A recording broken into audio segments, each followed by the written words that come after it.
Okay, so you know how everyone always talks about how the relationship between the US and Canada is like rock solid? Yeah. Well, something's telling me things might be about to get, well, a little rocky, economically speaking, at least. It's like this subtle tension. Right, like a hum in the background, but it's getting louder. Exactly. And it all circles back to those potential tariff increases the US might slap on Canada if certain political shifts happen.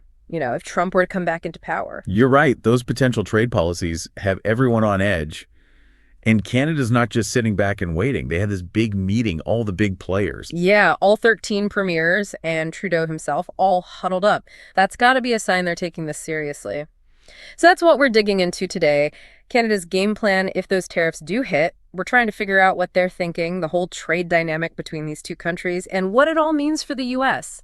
And to help us out, we've got this really interesting YouTube video transcript. It analyzes the whole situation. Sounds fascinating. Let's break it down. Right. So first things first. What happened at this Canadian Leadership Summit? What was the vibe? Well, from the transcript, it sounds like they were pretty unified. There was a definite sense of, we got to get ready for this. Doug Ford, the Ontario premier, he was particularly vocal. Oh, yeah, I heard about that. Wasn't he like, bring it on or something? Pretty bold. Exactly. He was all about standing up for Canada, meeting tariffs with tariffs.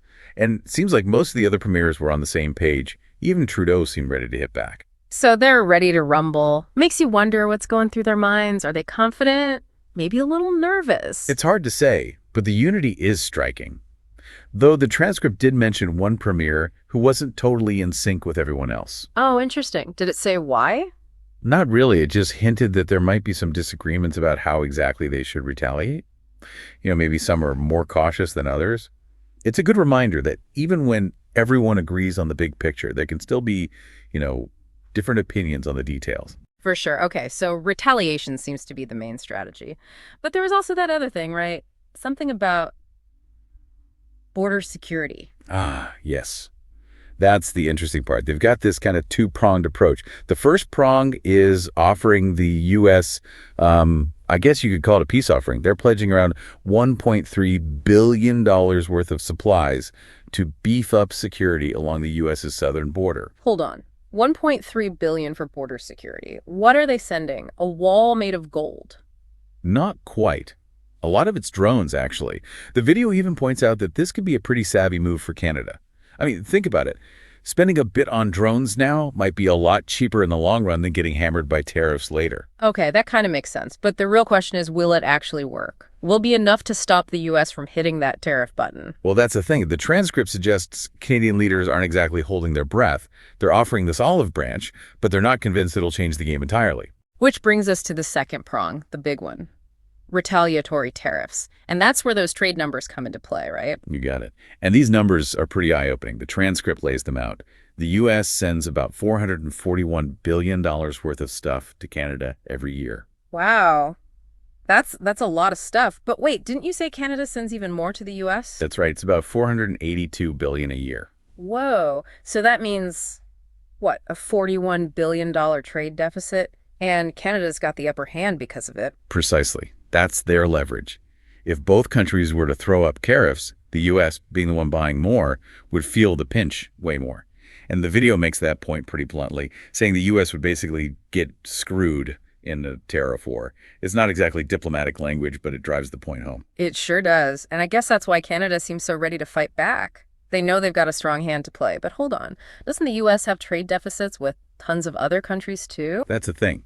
The video brings up that point, saying this isn't just a Canada problem. The U.S. buys more than it sells from a whole bunch of its trading partners. So it's more like a systemic issue, like they're reliant on imports across the board. Yeah. The commentator even goes as far as to say the U.S. isn't very self-sufficient anymore, which is pretty wild to think about. Wow. And then there was that line about the U.S. mainly exporting military equipment. It kind of makes you think, right? Absolutely. It highlights how the U.S. economy has shifted. Services, tech, weapons.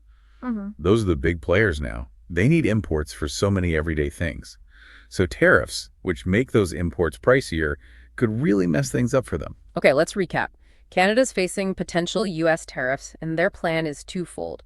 They're offering help with border security, but they're also ready to strike back with their own tariffs. And because of that trade deficit, the U.S. would likely end up worse off. Exactly. Canada's got this $41 billion advantage, and they seem prepared to use it. They're not shying away from a potential trade war. It's really fascinating how all these numbers and economic realities shape international relations. But this whole thing makes me wonder, what does this mean for the future of trade between these two countries? Is this just a blip, or could this be a sign of a bigger shift? That's a big question. I mean, this trade deficit isn't new, but the way Canada is reacting to these potential tariffs is definitely significant.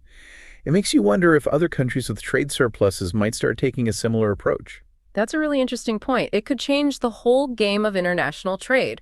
So for everyone listening, think about this. What if countries with trade surpluses start flexing their muscles more? How would that change global economics?